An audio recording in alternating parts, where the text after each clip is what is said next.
up? It's Sharp here with the Kicked Out at 2 Dynamite review for AEW Dynamite, August 18th, 2021. I'm joined with my boy Chris. How you doing, man? Good. We're holding down the fort. We missed you, Quags.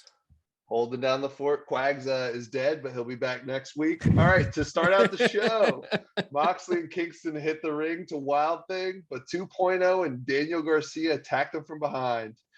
They hit the ring and challenged Darby and Sting to come out. You want a taste? Darby and Sting did want a taste because they defeated 2.0 about 7 minutes. Garcia helped 2.0 a bit before Kingston dragged him off. Sting eventually tapped both of 2.0 out with a double scorpion deathlock. What'd you think, Chris? This match came out of the gate on fire. It was crazy. So we kind of just assumed that they were just going to start out with like Eddie Kingston, John Moxley just talking, and then 2.0. We have this for all the listeners that are just listening right now. We have a weird fascination with 2.0. We love them. We love 2.0. We adore them. We know they're the bottom of the barrel type of team, but we hear that they just signed. We're over the moon about it, and they just attacked Moxley and Kingston. I'm like, oh, okay, all right, grabbing some heat. That's good. But I don't understand though the fascination with Daniel Garcia. But we'll get into that later. I loved how they started off great, attacking them, and then they just went ballistic right from the get-go. Like, even just like, I like when they AEW does great of going backstage and using like their surroundings to whatever they can, especially get Darby, who's literally crazy and wants to do everything.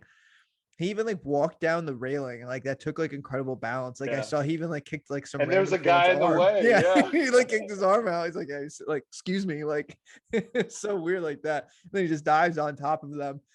And we were texting, and I remember like when they double power bombed him through the table. I told you guys this, I'm not like a huge fan of like the no sell whatever, but during like that moment in time, like that was perfect. I was like, okay, that was really cool. Like Sting getting up and does his like Sting thing or whatever, and they just went crazy. Especially he hits a double scorpion death drop and then hits this double submission. I was just like, oh wow. And then it was a great way to start the show.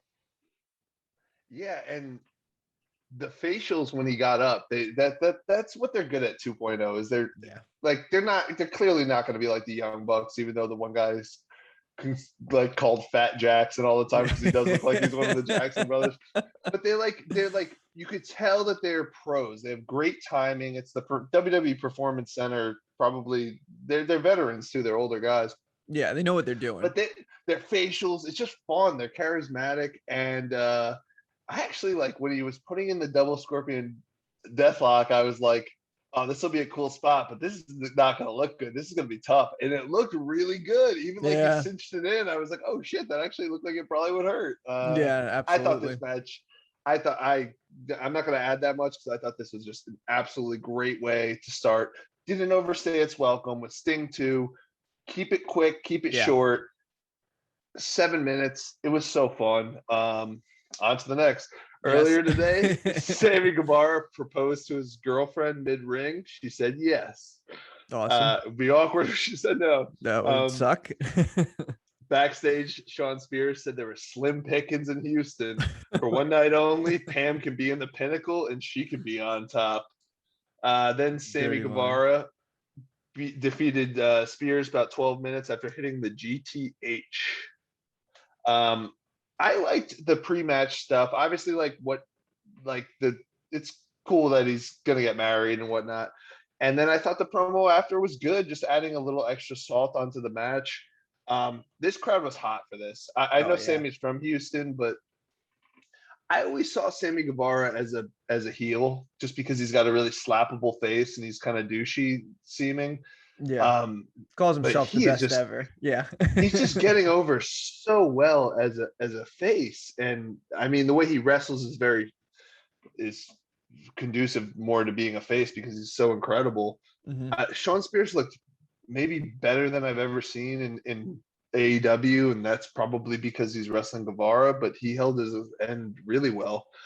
Them both leaping up to the top rope. Oh, too good. Stalling. I get that maybe that's like a little like, okay, this is phony, but I thought it was great. I thought it looked great. And then my one criticism would be he kicked out of the 630 That's Sean Spears kicking out of a 630 on a random Dynamite. And I think the crowd was at a fever pitch at that point. They would have popped huge for that. They went an extra like 45 seconds or a minute or whatever. And then when he actually hit his actual finisher, which isn't nearly as impressive as the 630, they still cheered really hard, but that was the ending. Sean Spears does not need to be kicking out of a double flip, but that's just my take.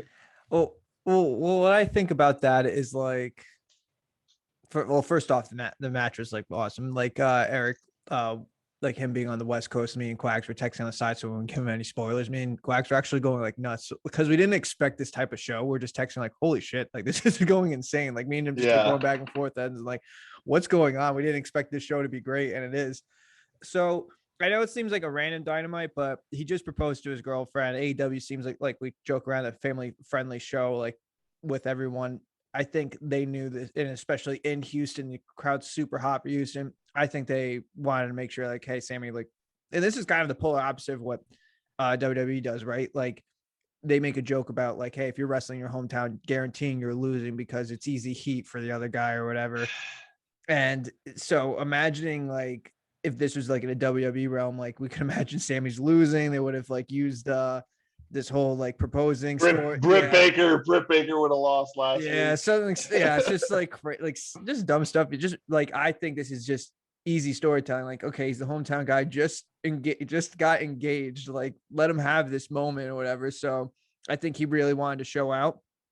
I thought like you were talking about, he kicked out of the 630. That was like, I guess, fine for me. I thought it was more his finisher is that C4 Death Valley driver.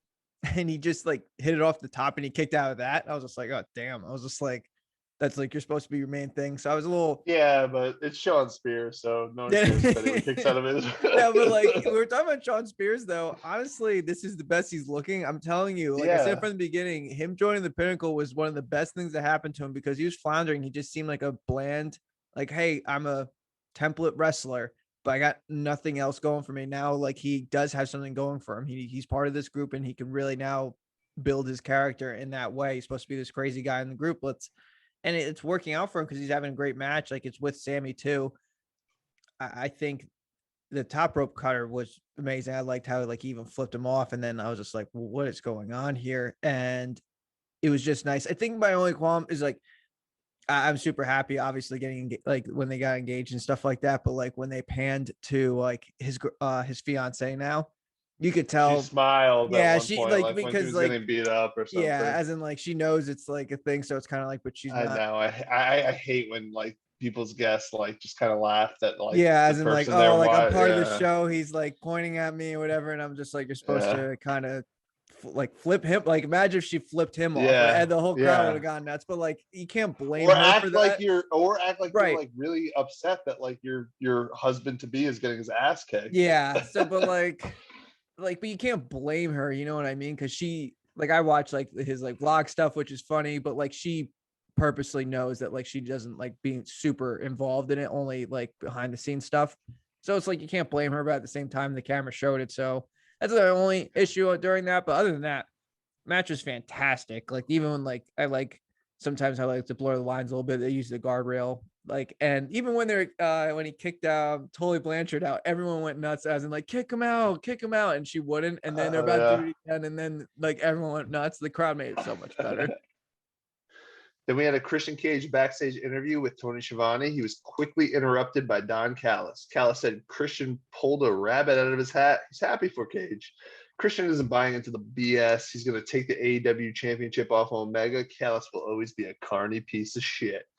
I don't really have anything to say other than this was fine. It was a good segment. Yeah. There was just Callis being Callis. He's great. And I think makes it, you have to build this story now because everyone knows that Kenny's good at, like, if Kenny versus Cage at All Out, you know Kenny's winning. So you have to build this somewhat. So this was good. Then we had a Dante Martin highlight package. He'll learn from his defeat last week. And I'll say good stuff. I think when someone has a standout performance like he did last week, this was 30 seconds long and it was perfect. Like just capitalize and be like, oh, okay, keep this guy in your mind. Like, and I liked his comments. Like, I'm a young guy and I'm going to learn and I'm going to come back better. I thought it was good. Yeah, it was good. He definitely showed out during that match. Whatever. I'm just like I talked about this with Quag's last episode, but like, what is he gonna do when his brother comes back? Like, now they're highlighting this guy like he was part of this top flight tag team. That's So fine. They'll get back in the tag team ranks, I think. and join the rest of the other tag teams. Yeah, He yeah. did pretty well on his own. No, they're not going to break him up. He's still 20 years old. He's got a lot to learn. That's true. Like That's true. he was in a tag team. He was in a tag team match when he showed out. Yeah. He did a hot tag and went all through that. If he has to do an actual match and like work his way through a singles match, he might be a little over his head in terms of making things look like non-choreographed. Right. Right. It's not just all like high flying moves when you but, It's easier when you're in a tag. When you get a hot tag like that, yeah. So then we had Dan Lambert in the ring with Andre Arlovsky and Junior Dos Santos. AEW is aboard the cancel culture train. If anyone's feeling froggy, jump. AEW isn't the answer to your wrestling prayers. Their fans are only there because they can't play D&D or look stuff up on the dark web. Lance Archer came out, but he got quickly jumped by Scorpio Sky and Ethan Page. What did you think about this? This was a very weird, random way to get into like an Archer versus like Men in the Year, Page and Sky like feud. Like, did we really? I don't know. I'm kind of more against this whole American Top Team, like Dan Lambert MMA stuff. Like, I kind of rather than not do it. But I thought they were going to continue something, and I had to text Quacks because like Quacks are like he knows it's like an MMA thing, but he doesn't know like too much about it. So I was telling him that like, yeah, those two guys, Junior Dos Santos and Andre Arlovsky, they were very good back in the day, but they were like, what do they have? But what do they have? Like 4 UFC heavyweight championships between them, maybe more than that. No, yeah, they're very accomplished. Yeah. I'm just saying, like right now, it's like it's supposed to be relevancy now. Like, what are they? Are they the champs now? Are they in the top? Like, no, they're not. They're not in the UFC anymore. Or maybe one of them is. Like, yeah, they are. They like, both are. They both. Oh, come on! You watch MMA. They both are. Junior Dos Santos is not. And I don't know. Andre, like, I do watch it. I'm telling you, one of them's not even in there. But what was the point of them even being there? Like, first of all, they're intimidating big guys, which is good. Like Andre Arlovsky just looks like intimidating, like on TV. But like, I didn't really understand. Like, I guess it was kind of exciting to see Archer against like bigger like MMA guys, but at the same time, like I saw Arlovsky in sandals. Like, I was like, he's not going to do anything. They're just there. Well, the point was that Dan Lambert got his ass kicked last time he came out, and then he's bringing some muscle this time, so it doesn't happen again. Yeah, but nothing happened. It was that's what I mean. This is so random. Like, nothing. Like, the whole muscle thing wasn't even there. Like, it would make more sense if Lambert was alone. And like, I like Lambert as like this heel guy, but like, it would have been actually kind of cool if Lambert associated with Ethan Page and Scorpio Sky. But like, I don't know. This is so random to me. Like, as in like, and then Lambert just like goes into this whole cancel culture. Like, I was just like, okay, this is really out of left field to me. So I'll say this. I like Dan Lambert's promos a lot. I like the last one a lot. I think a lot more than you guys did, but I'll agree with this. It was like cancel culture, D&D, you live in your basement. It was just like a combination of like every trope to like make the fans hate you. And they're trying to do just like a Jim Cornette like impersonation with him. And I think the promos are extremely well cut. He doesn't take a breath. He doesn't miss a beat. But I would agree with you. I'm not quite sure where this is going. My biggest issue with it, and I did kind of enjoy the segment overall, just because I think his delivery is so good. It was a weak beatdown. I didn't think it looked that great, them beating down Lance Archer. Well, it was not that impressed. There wasn't enough time for it. Like, he had Lambert like talking for a while, which like kind of made sense. Moriarty's building to something. Archer's coming in, and then you have 2 minutes. Like, I don't know. This is so weird. Like, I kind of feel like if you just took Lambert and like those guys out of the way, and like Archer just comes in and just beats some random guy up, and then Scorpio Sky and Ethan Page run in, attack him, and then say like, "Hey, we have to make our mark," or something like that, or whatever. I feel like that would have done the same exact thing. Like, this was, I don't know. This was like kind of like point A to point B. They were very far apart. Like, okay. Yeah, I definitely agree with that.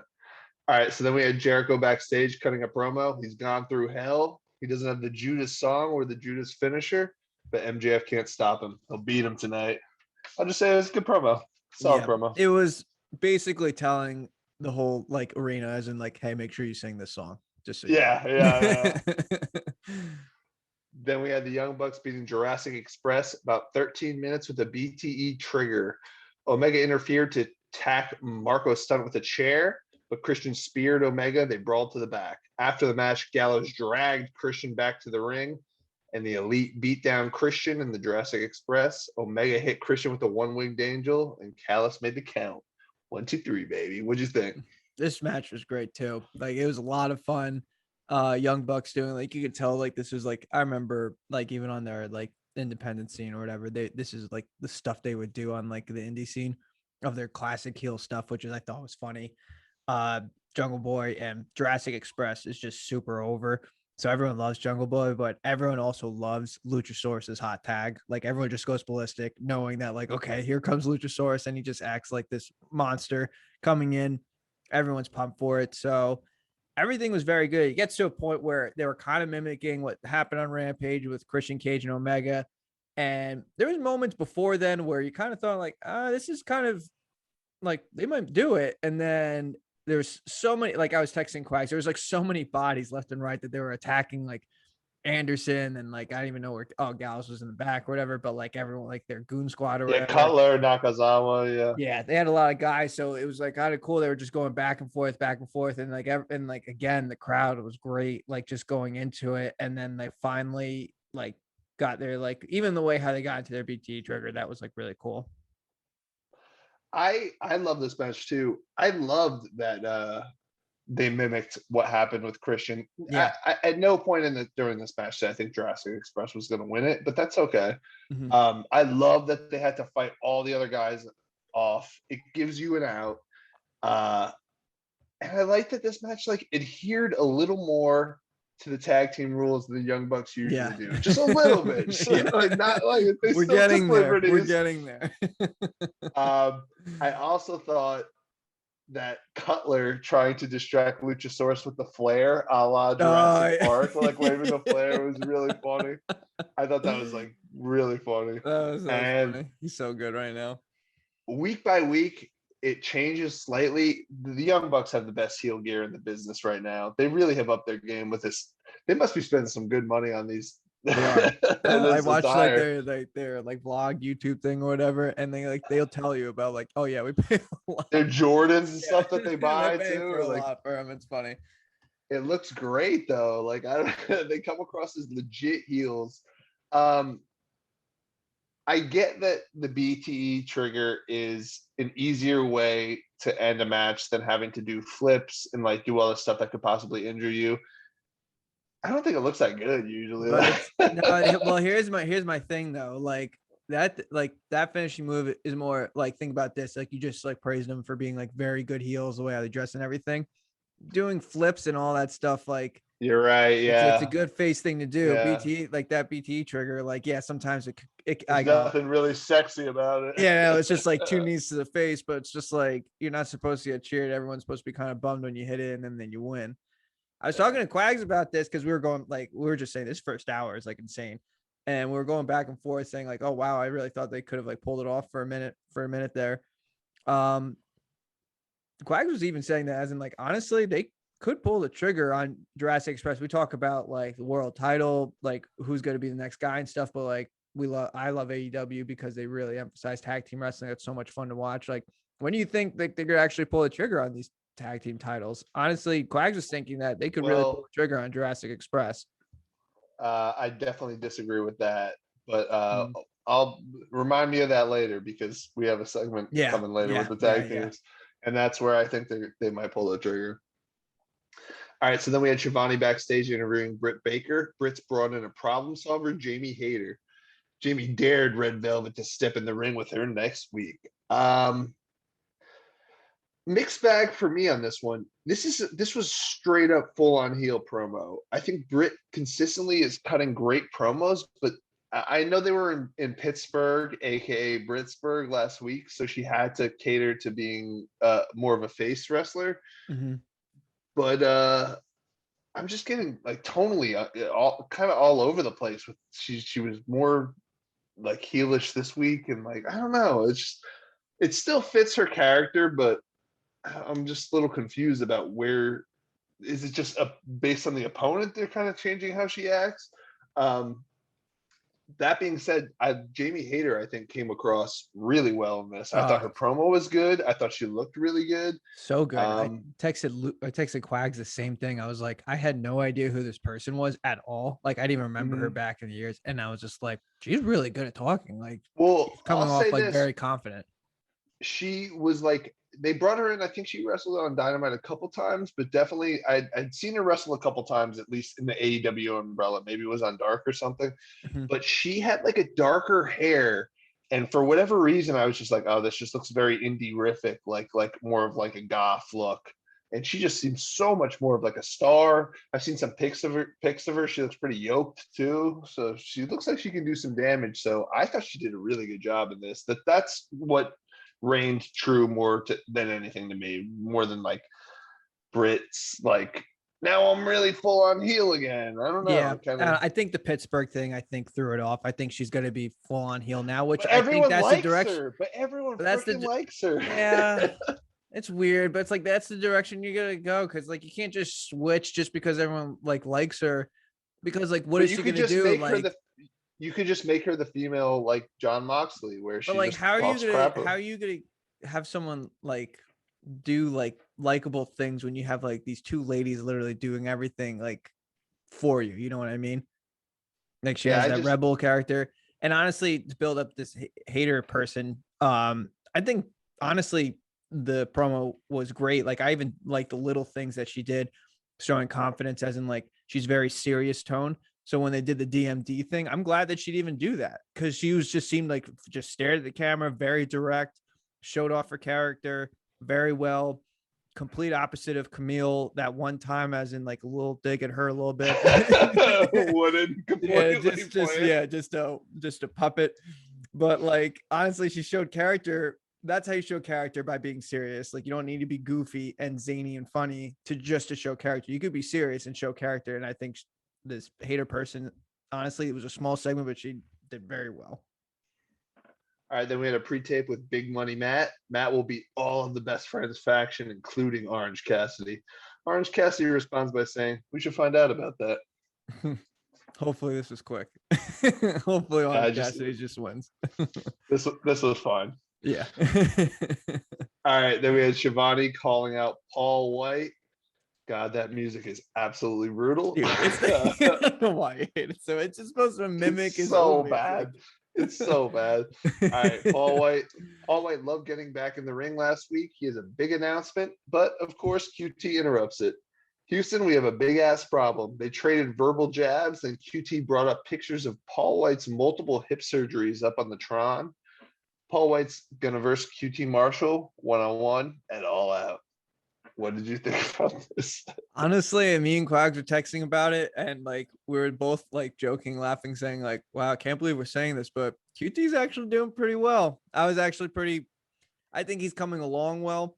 I know I was like really disliking him and his group factor or whatever, but I think when they got out of the Cody feud, because that was just bothering me of like how that was coming up or whatever, and everything was so random with the go like, okay, country versus country.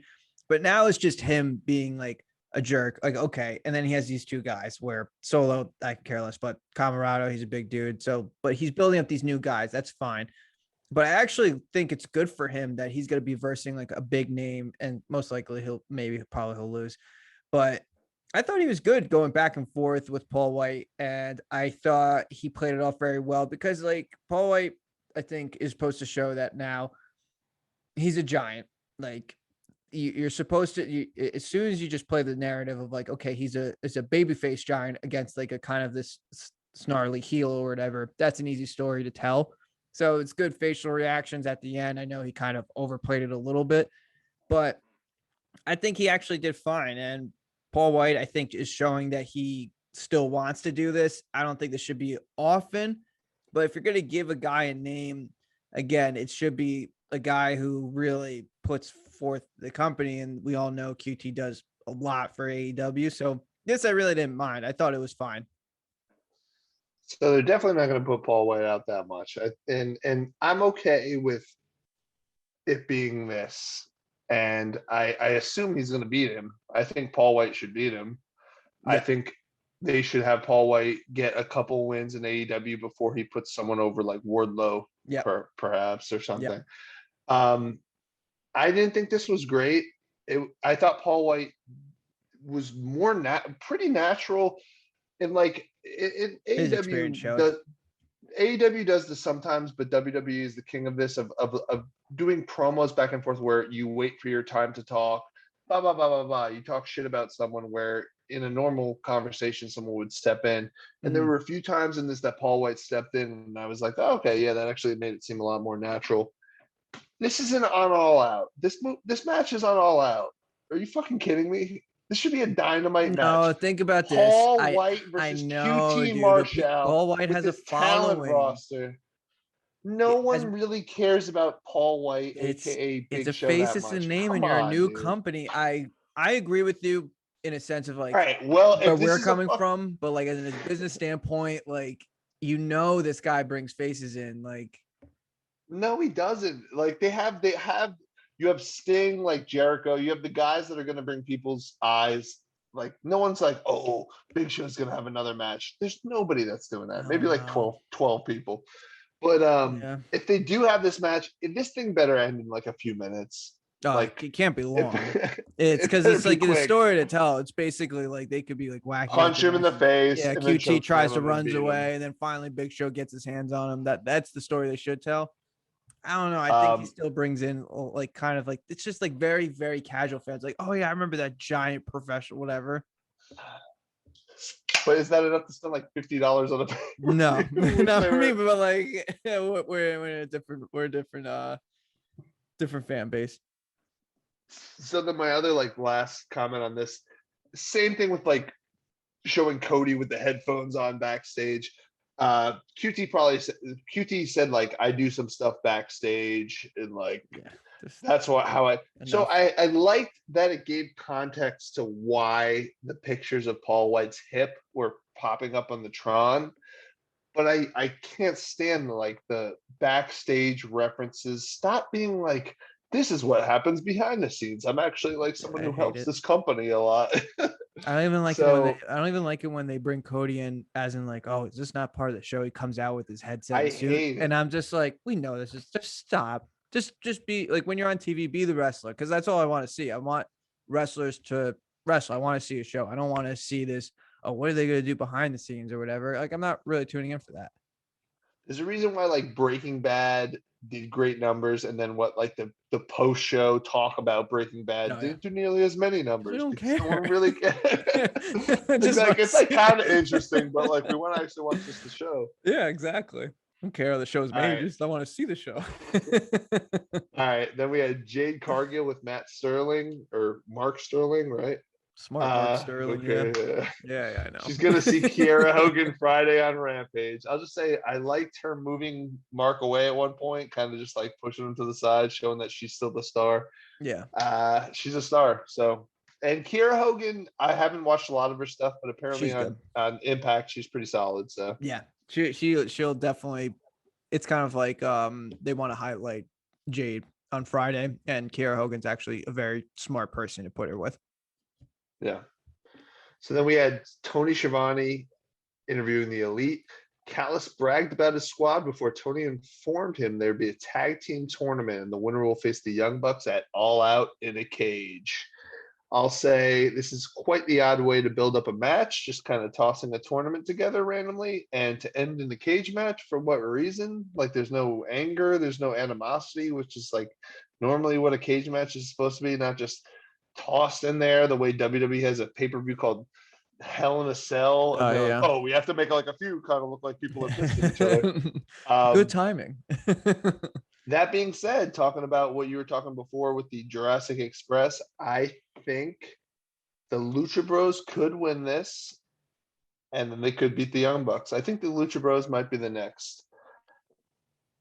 Depending on something that is going to happen, we'll talk about later. Right, with the Andrade Pac thing. Yeah, so it depends on that, because Greg was saying that they could really pull the trigger on Jurassic Express winning this whole thing. So here's my thing. Are they in the tournament? Yeah, I think, I believe that they're in the tournament.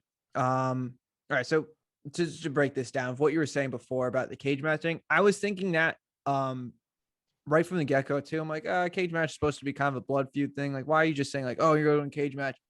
The only reason why I'm actually okay with it, it kind of makes sense a little bit. Remember, like we were just talking about Jurassic Express versus the Young Bucks, and there was so many bodies that were just like attacking left and right, left and right. So I Sure. guess like, hey, like Young Bucks, since you had to literally needed 7 guys for you to like retain your titles or whatever, now you're gonna have a steel cage where you don't have that anymore. So I'm like, okay, I kind of get that. And then this tournament throw in is kind of random, but it's hard when you only have so much time to build these feuds, but you want to make these titles important.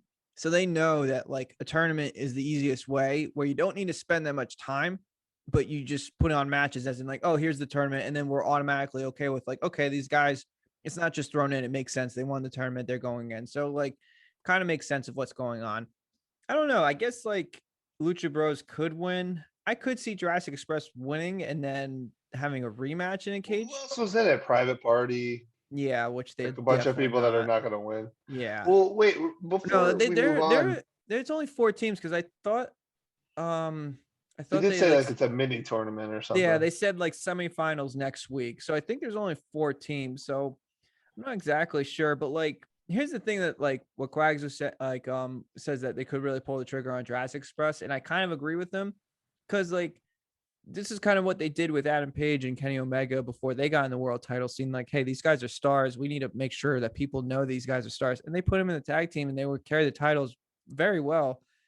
They know everyone keeps saying Jungle Boy's going to be the future. He's super over and stuff. Like winning a title in AEW, which I really do enjoy, they do make holding a title a big deal.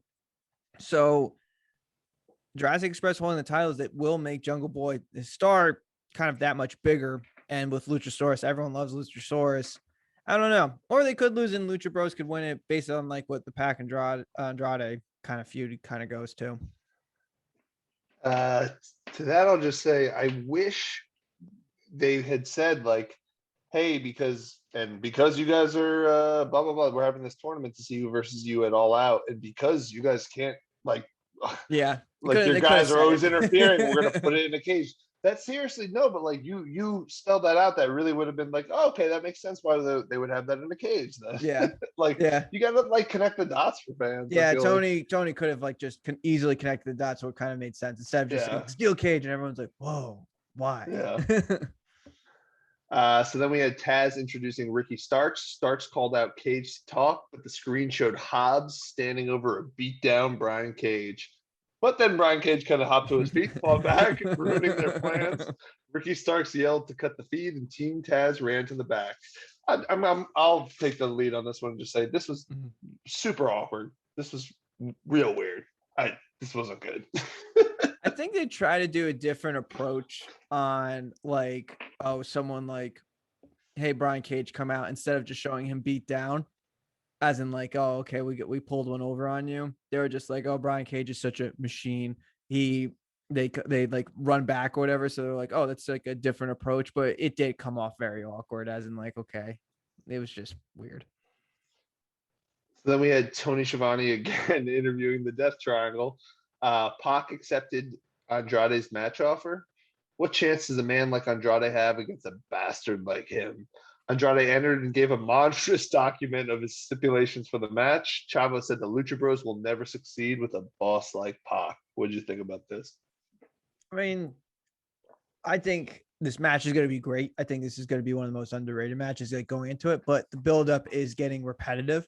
And I really don't know like the thickness of like that, like binder, or whatever contract he gave. He's like, hey, we got to like adhere to my conditions. Like what conditions? Like they're just going to verse each other. So like, you know what I mean? This isn't like, well, because It like, was like a little too comical for like a thing that's not really comical, yeah, because like if they like a just have a feud. regular match and then the disc proves it is just pointless, especially that we're so geared with like the main event of the show with the 5 labors, as in like, hey, you gotta do this, this, Mhm. this, and Yeah, this, as in yeah. like we just saw this. So like what else are you gonna really like make this guy do, whatever? And especially this isn't like some very personal feud. This is a very new feud. So it's just like, like I don't need this. Like I don't care. Like they just want to verse each other just because hey, you guys are bugging me or whatever. It just seemed like a way to weasel Andrade and Chavo into the show where maybe you Yeah. just didn't need to have them this week. Because I thought Pac's promo was really good. Yeah, his is good. At this point, it became glaringly obvious. How is Tony Schiavone doing all these fucking interviews?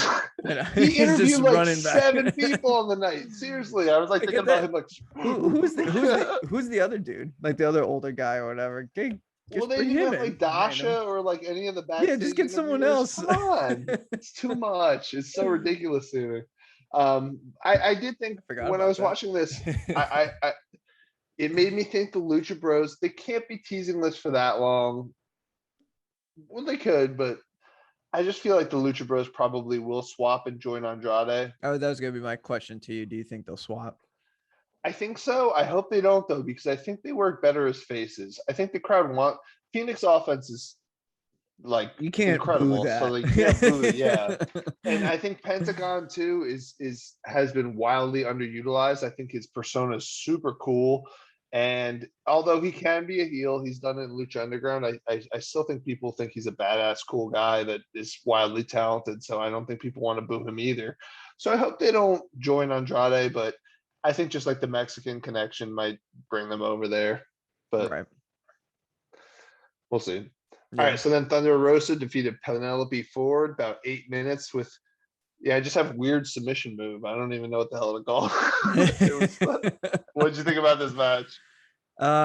It was a bit clunky, to be honest. Me and Quacks are going back and forth, as in like, so Quacks texted me a funny question. He was just like, he's like, I can't really tell. Do you think Penelope is a good wrestler? And I gave him this answer and he agreed with me. I said, she is better than the bad wrestlers, but she is worse than all the very good wrestlers. She is kind of like right smack in the middle to me. I would agree with that. And apparently something happened with her luggage, so she just had to kind of wrestle in like a lingerie Is top. that why she? I thought that was like her new thing, because I know she. No, has her luggage like got oh lost, wow, good for her. As in like, hey, the show must goes on. But like, I kind of thought like she had very distinct gear, and then I just saw that I'm like, oh, it seems kind of generic, or she's just. I laughed because I was like, she seems like in street clothes. So it's actually funny you said that. Yeah, it was like, I feel like they were both on different pages kind of the whole time. They were like good. I know everyone's, and I forgot that Thunder Rosa is a Texas native. So like as soon as she came out, like, okay, we all know this, what's going to happen here. A badass entrance theme, by the way. Yeah. Oh yeah, yeah. Like someone's gonna get messed up when she's coming out. Like it kind of bumps you up to that point. But like, yeah, the match is just awkward. Where I feel like Penelope, and like people hate saying this, but it's like a good hand. I think she is good to a point, as in like, hey, we need someone to at least be serviceable in the ring, either like highlight someone or beat someone that maybe needs more experience, whatever. Like I said, she's kind of, I know this maybe isn't great. She's kind of best of the worst of the best type of scenario. And that weird submission, like I even texted Quags, I'm like, yeah, it's kind of cool that she like out of nowhere like got something and then like and submitted her, but like at the same time, it looked very clunky and weird, which kind of summed up to me the match as a whole. So I actually didn't think this match was that bad. I thought it was pretty solid. I agree that I don't think Penelope Ford is that great. I think that AEW women's roster is just not very good. So she looks good. Like WWE's women's roster dwarfs them. But I don't know. I like this just because of Thunder Rosa's intensity mainly. I think whenever she was on the offense, it just looks legit. Not really much more to add, but I thought this was fun. I honestly like this better than Statlander versus Nyla Rose last week. That meant more. Like that's what I mean. Sometimes we build something as in like it meant more as Chris Statlander being Nyla Rose. Like, okay, now Chris Statlander is kind of now getting more of a, like we knew Thunder Rosa was good. This didn't really change anything to me. All right, so then we had Tony Schiavone interviewing Arn and Brock Anderson. Malachi Black has spun their world upside down. Next week, Arn's son Brock will take on Malachi. Arn tried to sway his son from doing this. Malachi will hurt him. Brock isn't taking his dad's permission. He's telling him. What did you think? I texted Quag saying like he's telling him he's gonna get kicked in the face. That's basically like.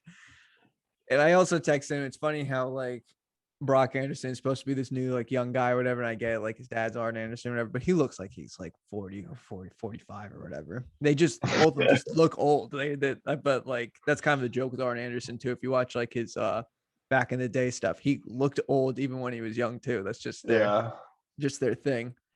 This is good in the sense of like, yeah, you gotta build Malachi Black, and yeah, why not give the guy who like, oh, you kicked my dad, I'm gonna go try and fight you, but like this should definitely be a glorified squash match. So I texted you guys say there was a random segment on this that I loved. I like this a lot. Yeah. I will not get. I was actually trying to guess what it was. I wanted to wait till here. I like this a lot. I like that it's just like a noble baby face, knowing that he's like walking into a slaughter. Like we watch Green Knight. This is the dude like walking into like his to get beheaded, literally. And I liked how Arn Anderson was straight up like, not like, come on, you can do this. And he's like, you don't have a chance. You're gonna get destroyed. Like it that builds up Malachi as just an absolute killer, where even the dad isn't encouraging him. He's like, don't do this. Like this guy is gonna kill you. And I know Brock Anderson, and it will be a squash. It's gonna be like a 2-minute match. Yeah. And I don't know. Like I know Malachi Black in AEW, they have so much talent that they have to put people in holding patterns sometimes. And I think they do a good job. And I think this will be like a good like they did with Miro. I'm actually happy they held Miro for a while, so we get this type of Miro. But speaking of which, all right, so we had a Miro pre-tape. He serves his God every day and his hot wife every night. Eddie Kingston, we need to talk. Every week we get a Miro promo. I look forward to it. The games are fantastic. Quags is definitely a huge fan of this. Every time Miro is on, Quags says he's like, can't wait. He's just like, honestly, love every time Miro's on screen. it's so unique. How he's just like weird and like godly, and then he's like, and I bang my wife really. But he's also like not likable. And also Miro versus Eddie Kingston, definitely down for that. Yeah, that would definitely be good, especially if they talk going back and forth. That would be great. But like, they might even get like a good hard-hitting match, which is good. But like, this gimmick is good to a point of like his best gimmick, like at least before this, was like his Rusev thing when he was just like this, coming from Russia or whatever, and like just being dominant. Now it's kind of similar to this, but his character and his personality is being shown more. It's definitely way better. And like, this is the definite, like, this is the perfect of the two worlds that we were talking about and complaining about beforehand, as in like, hey, too much wacky zany stuff, like bring it back a little bit. This is the perfect, especially coming off to the Fuego del Sol match, which we didn't talk about Rampage at all, but that was awesome. That match was awesome. Yeah, like for what that needed to accomplish, that was perfection. Yes. All right. So then we had a Moxley promo backstage. He called out Omega, Hangman, and Christian for being weak. He carried this company through dark times. Garcia, you want a taste of the main event? Ask yourself, is this where you really want to be? This ain't no joke. What did you think about this promo? See, I was like thinking about guessing. I thought this was the promo or the short segment you're talking about. I thought this was great. Like, honestly, I think, and I texted Quags, I said Mox is like on fire. Like, even just like anything he does, it's just like he seems like so into it, so passionate about it. And like everyone talks about, like, kind of complaining, like, oh, you're a champ during like the hard times, like during the pandemic times, as in like, oh, that's unfortunate. And Mox kind of took it as in like, hey, I'm a champ, and like I took it through dark times, but I wasn't complaining about it. I was still beating the shit out of people. I was still going to this. I was still doing that. I was doing, even when things didn't work out well, I was still going through the stuff. And I liked how he talked. Like he's a very good like tweener in an aspect. I like how he talked about everyone, not just the bad guys of the company. He talked about the good guys in the company too. I thought this was great.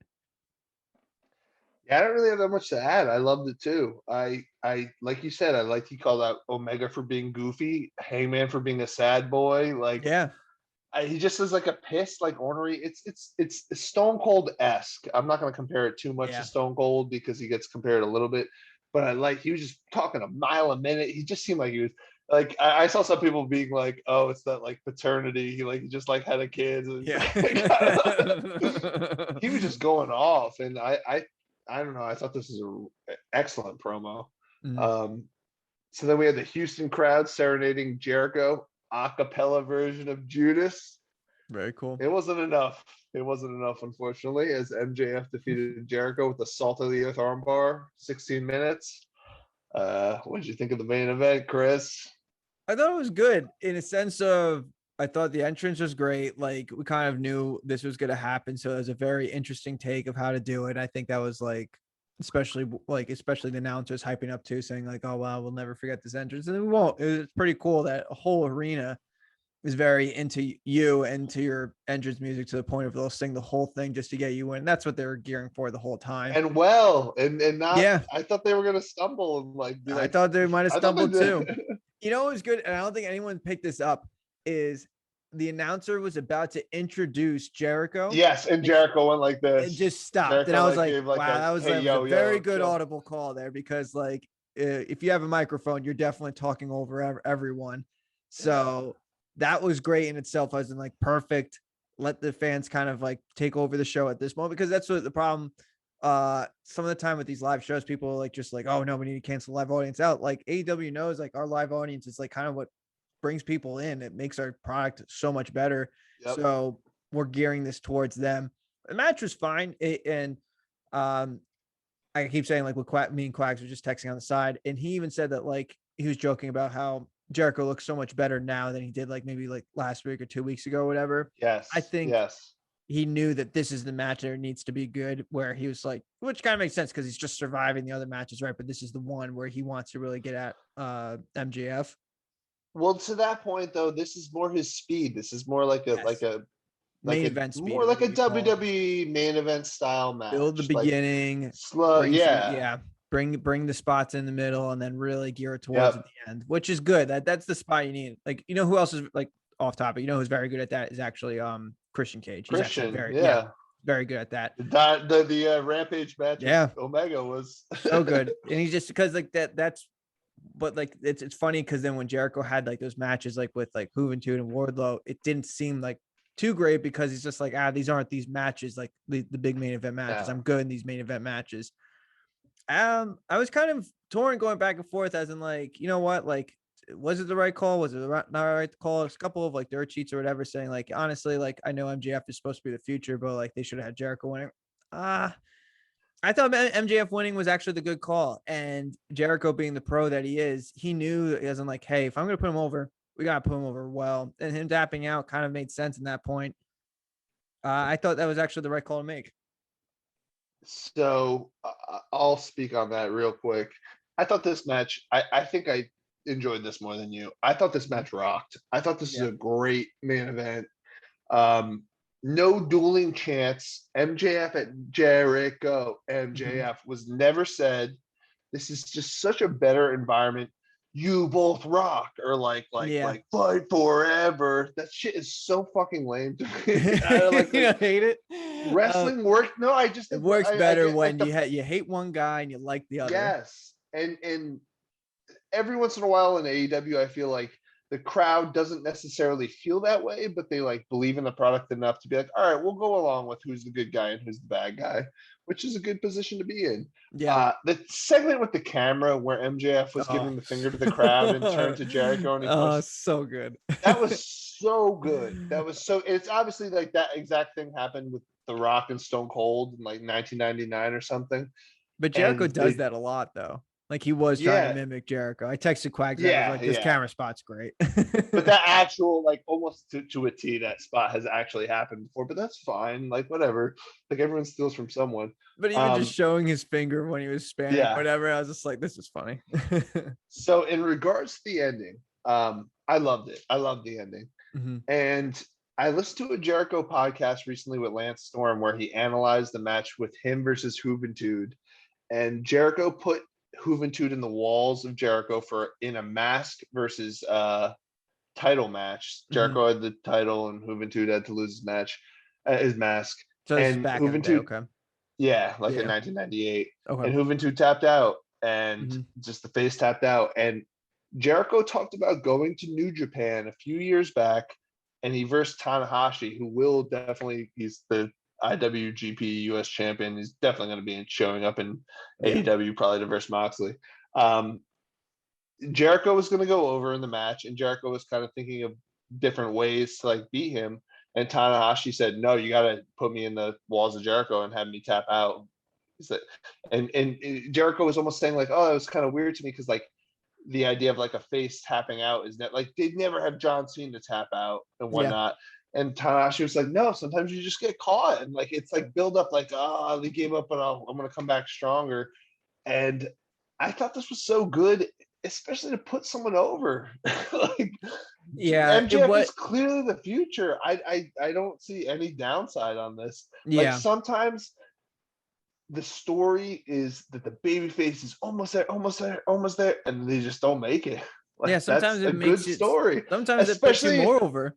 especially when the face is 51 years old and the Yeah, heel is exactly. As in 25. like this guy's supposed to be your future. I forget who said this. This might have been Paul Heyman, but or someone, but he said the introduction of like UFC and MMA being very popular gave the avenue of baby faces tapping out Yes.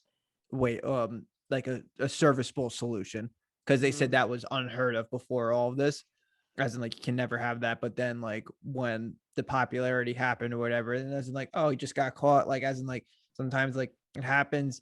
And what you were just saying before, sometimes like you could go so far and then you just fall just short. That resonates to a lot more people than like what a lot Yes. of people think or whatever. So it was kind of the right call in a sense, where even like think Jericho tweeted saying like the coming out to the you guys think Judas was one of the best experiences ever. And then he said, I have a lot of soul searching to do after that loss, which is good And because now he's like, gonna go on tour with Fozzy and go away for a while. It'll be yeah, great. so everyone's gonna love him when he comes back. MJF is gonna do his thing with Pinnacle, because I think like he's doing good to the point of like even his like he only lost like once. That was to Moxley, and that was like you could even chalk that up as in like, yeah, he was kind of even like he's too young maybe to like be the world title holder like right now, but he can if they really wanted to, they definitely can. I I don't think they're gonna go in that direction now, obviously, because Omega's a heel. No, yeah, they're not going to do that now. I I'm just I saying it's I okay don't that think he lost at that moment, because then when he yeah. actually does go into like the world title run, he could have this out as in like, oh yeah, I was young back then. I'm the now, instead of like I was a future kid challenging for a title. Imagine me now being the present firsting for the title. There's no way I'm going to lose. Like obviously Mhm. that's like Yeah. inevitable. So I think that's good in a sense. I thought it was the right call to make. Like I thought this was fun. I think it was good TV. This 5 labors of Jericho.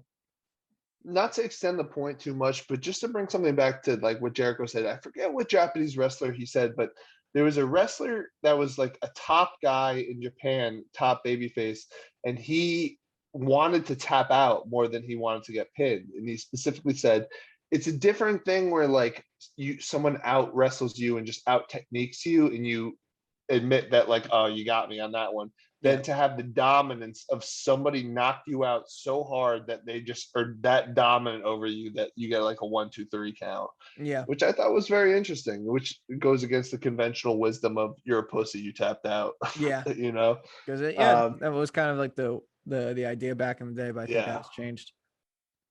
All right, so let's go to our Rockets, Anvils, and our overall score. What's your Rocket? There's a good amount of Rockets, to be honest. I was thinking about the Luchasaurus Young Bucks, but I think just out of the fascination of 2.0, I might say just the beginning match of, you know what? Actually, I might have to go with Sammy Guevara and Sean Spears. You I'll said choose. three I know different I said things. 3 different things, as everyone could tell. Like those are going to be my 3 Rockets. I'll do Sammy Guevara, Sean Spears. I think that was very good. Sammy Guevara, congratulations to him getting engaged and then like showing out in his hometown. That's great.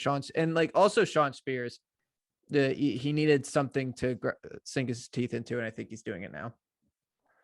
So mine are, I have a two that are different than yours. Well, I have Sting and Darby versus 2.0 or the main event, and I'm gonna go with Jericho versus MJF. I thought it was a great main event, and It was good. I thought it served its purpose incredibly well. You're building a superstar. MJF is the best talker in quite some time, so I think they did a really good job on this. I'll say my anvil was the Team Taz segment. It was Yeah. bizarre. It didn't shouldn't have been. They should have just cut that and been like, hey, let's let the show breathe a little bit. Um, what do you think? What was your anvil? It was like I think the introduction of the like I like the idea of the steel cage tag team title tournament match. I just thought that delivery could have been so much better. They just rushed that. And I thought like they could have like, and what you just said before, as in like Tony could easily just said like, oh, since you needed so much help, well, how about you get no help? Like being in this cage match, like, that could have just helped out a little bit. So that would be my anchor, as in like you really could have made that delivery so much better, but I was kind of lazy at that point, just rushing it. All right, so let's hear your 1 to 10 score. What'd you think? I'll give this one a 9. This was very fun. The first hour was awesome. And then it kind of dipped down a little bit. We got like kind of like what you said, the Taz thing, and I wasn't a huge fan of the Penelope Thunder Rosa, but like the match was like it served its purpose and everything. But then the main event I thought was very good. You loved the main event, so I'll give this a solid 9. I was very surprised. Like I had no idea the show was going to be that good. Wow, it's ripping the paper. We know we're gonna get a hot take here. I give it a solid. I give mine a solid 7. Wow. No, I'm fucking around. I gave it a 9 too. Yeah, I was gonna say you liked it. I love the show. This is my favorite show. I thought the show was miles above the last couple weeks of Dynamite. I thought this was a great show. Yeah, no, it was good. Makes me excited, and especially Rampage coming up on Friday. It's gonna be in Chicago. Special little boy debuting. Yeah, probably. It's like what you just said before. I thought you said it well, as in like we're glad that we know, but we're glad that they haven't said it. I thought that was so you don't want to like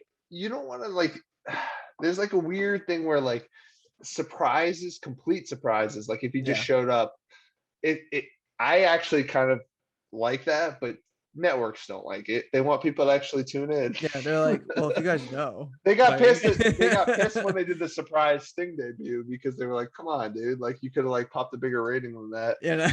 But and I think overall everything says that hyping the person up that they're going to show up is a better idea, but we'll see. So. We shall see. We had heard one that good, the executives are very happy with the recent signing, so all signs point to it. How funny would it be? How terrible would it be if it's not him? They gotta just play it straight on this one, I think. Yeah. All right. Well, Quags will be back next week. Yep. Yes, he will be. Oh no, with Quags, by the way, he actually wrote this actual very nice write-up. If you guys have a Medium account, I'm going to put the link on our bio where like it says like, subscribe, comment, click on the orange box, by the way. But if you just click down, just click on the link. Very good take. I don't even want to kind of give spoilers, but he's very good take on like what kind of pro wrestling industry as a whole is, and the just easy click link. And if you just want a good read, I definitely highly recommend it. I do too. Kind of like where WWE might be showing some holes and where there's opportunities for other companies, specifically AEW, to pop on in. Yeah, no, Quags did a great job. Subscribe, leave some comments, say we miss Quags. You two are fucking awful. We just miss Quags. We just want... Man, Quags really held the show for your team. What the hell happened this week? What the hell happened? Just skip it instead of not. You guys pulled the Leon Lett and fumbled on the 1 yard line. Yep, that's how we do it here. All right, we'll see you guys next week, guys, gals, whatever you identify as. Just watch our show. Don't even care if you watch Dynamite or Rampage. We love you all. All right, take Bye. it easy.